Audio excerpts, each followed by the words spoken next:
আসামের কামাখ্যা মন্দিরের খুব কাছে আরও একটি সুন্দর দেখার মতো মন্দির রয়েছে, যেখানে প্রতি বছর লক্ষ লক্ষ পর্যটকরা ঘুরতে যায়।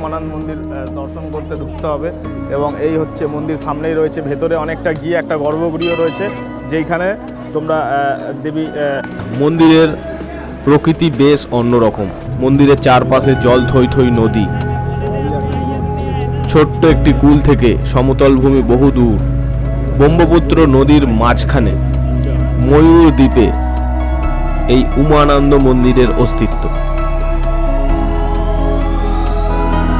সমতল ভূমি থেকে হেঁটে সেখানে পৌঁছানো যায় না, ছোট্ট একটা পাহাড়ি টিলা।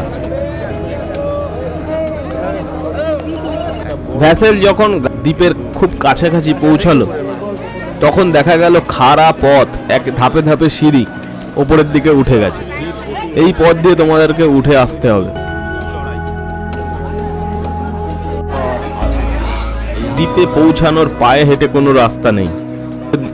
ওপরের দিকে উঠলে একটা বেস, একটা সমতল ভূমি পড়বে, যেখান থেকে তোমরা মন্দিরের ডালা এখান থেকে কিনে নিতে পারো।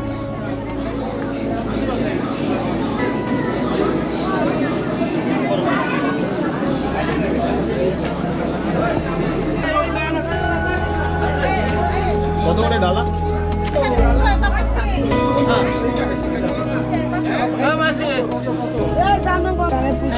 একটা ছোট্ট ডালা কিনে এইখানে লাইনে দাঁড়িয়ে যেতে হবে। এই লাইনই একেবারে গর্ভগৃহের ভিতরে ঢুকেছে। যত উপরের দিকে উঠবে, সামনে একটা ছোট্ট গেট, এই গেট পেরিয়ে ঢুকলেই একটা সুন্দর সমতল ভূমি পড়বে, যেটা এই পাহাড়ের বা এই দ্বীপের চূড়া।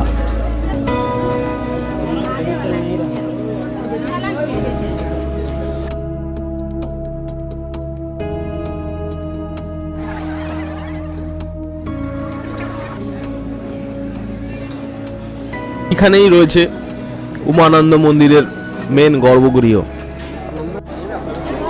বেশ কিছু ধাপ উঠে সমতল ভূমিতে পৌঁছাতে হবে, যেটা এই মন্দিরের চূড়া।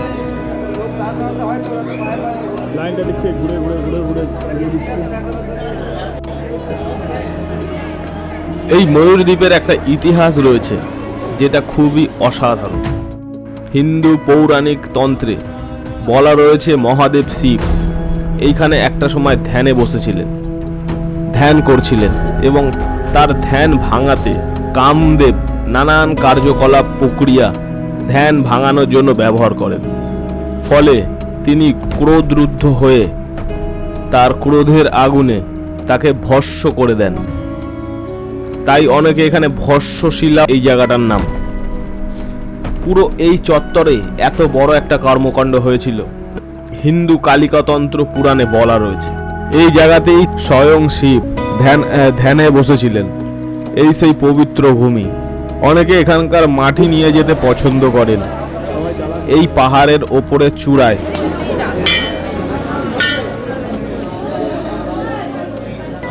ভগবান শিব ছাড়াও আরো 10 জন দেবদেবী রয়েছে, যাদেরকে এখানে পূজিত করা হয়।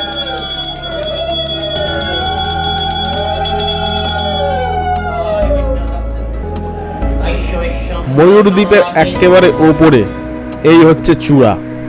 এই সেই জায়গা যেখানে শিব একসময় সাধনায় বসেছিলেন।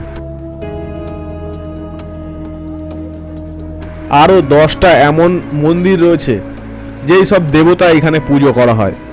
লাল লাল মন্দিরগুলো এই জায়গার মাধুর্য আরো বাড়িয়ে তোলে। মন্দির এখানে রয়েছে, এটা এই রকম ছোট্ট ছোট্ট মন্দির, ওপরে 8 চালা ফ্রেম, পুরো লাল তাদের গায়ের রং।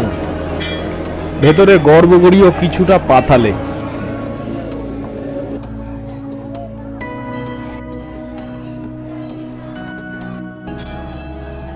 মন্দিরের বেদিতে বসানো রয়েছে যেসব মূর্তিগুলো তোমরা দেখছো, সেগুলো কিন্তু বহু পুরনো।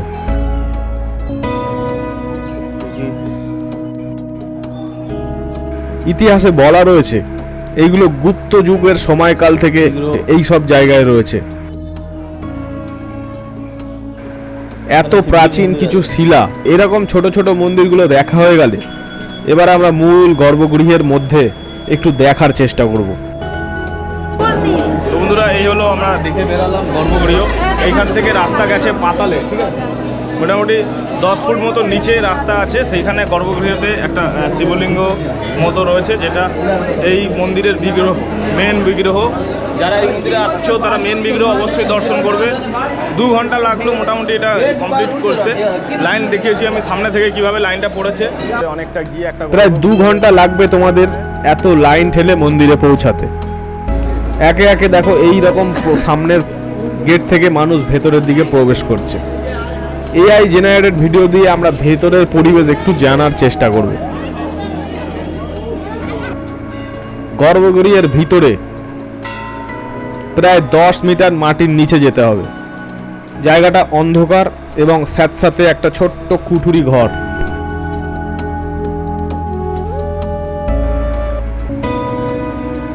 এর দিয়ালে, ঘরগুলোর দিয়ালে নানান দেবদেবীর মূর্তি অঙ্কন। নিচটা জলে ভেজা, স্যাঁতস্যাঁতে একটা পরিবেশ। এইখানেই একটা শিবের মূর্তি রয়েছে, যেটা হাফ শিব এবং হাফ অর্ধেকটা শিবের মূর্তি, বাদবাকিটা পার্বতীর মূর্তি। এমন একটা জাগ্রত মূর্তি এইরকম গর্ভগৃহের ভেতরে রাখা রয়েছে, যেটা তোমরা দর্শন করতে পারবে। ওভারঅল উমানন্দ মন্দিরে সবকিছুই আমরা তোমাদেরকে পরিক্রমা করে এই ভিডিওর মাধ্যমে দেখালাম। আচ্ছা, এই মন্দিরটার সঙ্গে কামাখ্যা মন্দিরের কি যোগ আছে? কামাখ্যা এখানে বাবা থাকেন, শিব বাবা থাকেন এইখানটা। উমানন্দ গিরি করে, মানে তার অর্ধেক শিব হয়েছিলেন, অর্ধেক পার্বতী হয়েছিলেন। তার জন্য উমানন্দ গিরি বলেন এটাকে, উমানন্দ গিরি বলে। হ্যাঁ, তো কামাখ্যা যারা আছেন তারা এখানে, হ্যাঁ, এইখানটায় আগে ওনাকে দর্শন করেন। উনি তো সব কামাখ্যার মধ্যে। কখন আসতে হয় মন্দিরটা? কটার দিকে? এই 8টার পর থেকে খোলে বাবা। এবার লঞ্চের পুর দিকতে। আবার রাত কটা পর্যন্ত খোলা থাকে? হ্যাঁ, রাত্রে ধরুন 4টের পর থেকে খোলা। হ্যাঁ, রাতে বন্ধ থাকে বাবা। এটা জলের ব্যাপার, তো জলের থেকে সব কিছুর ব্যাপার থাকে। আসা যাবার ভাড়া ফেরিঘাট থেকে টিকিট কাটতে হয়, যেটা 100 টাকা মাথা পিছু ভাড়া। তো লাইন দেখো বন্ধুরা, উমানন্দ মন্দিরের লাইন দেখো। প্রতিদিন সকালে এখানে হাজার হাজার মানুষের লাইন পড়ে যায়। এই গুয়াহাটি প্রবেশদ্বার। 4টে কাউন্টার থেকে টিকিট দেওয়া হয় এই ময়ূর দ্বীপে পৌঁছানোর।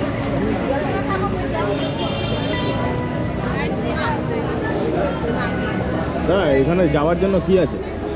লাইন মানে আইডি প্রুফ জমা দিতে হবে, মোবাইল নম্বরও হবে, বা আধার কার্ড বা ভোটার কার্ড। একটা ছোটো লাইন পড়েছে, 100 টাকা করে পার হেড।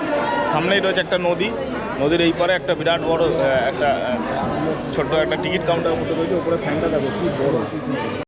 তো বন্ধুরা, এই হচ্ছে টিকিটের প্রাইস, 100 টাকা করে টিকিট। বেশি কিছু লাগছে না, মোবাইল নাম্বার দিলেই হয়ে যাচ্ছে। আর কজন যাবেন? একটি লাইন আছে, 3টে কাউন্টার আছে, ঘুরিয়ে ফিরিয়ে সব জায়গা থেকেই। তো এই দিক থেকে বেরাবার রাস্তা, ঠিক আছে। উমানন্দ আমি ফার্স্ট টাইম ভিজিট করছি। আসা যাওয়া একেবারে কেটে নেওয়া হয়। চওড়া আছে। ভ্যাসেল পেলে প্রায় 15 থেকে 20 মিনিট পর্যন্ত সময় লাগে নদীপথ ধরে এই স্থানে পৌঁছাতে।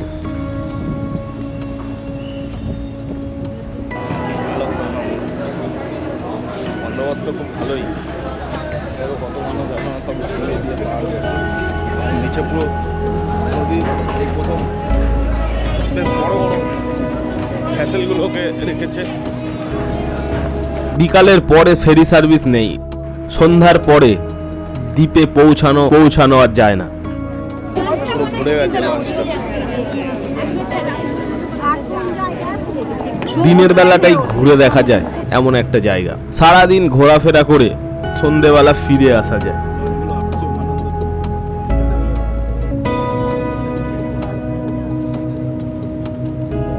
সামনে একটা ছোট্ট দ্বীপ এগিয়ে আসছে, দেখো আমরা একদম ফ্রন্টে দাঁড়িয়ে আছি। এখান থেকে অসাধারণ একটা গ্রাম।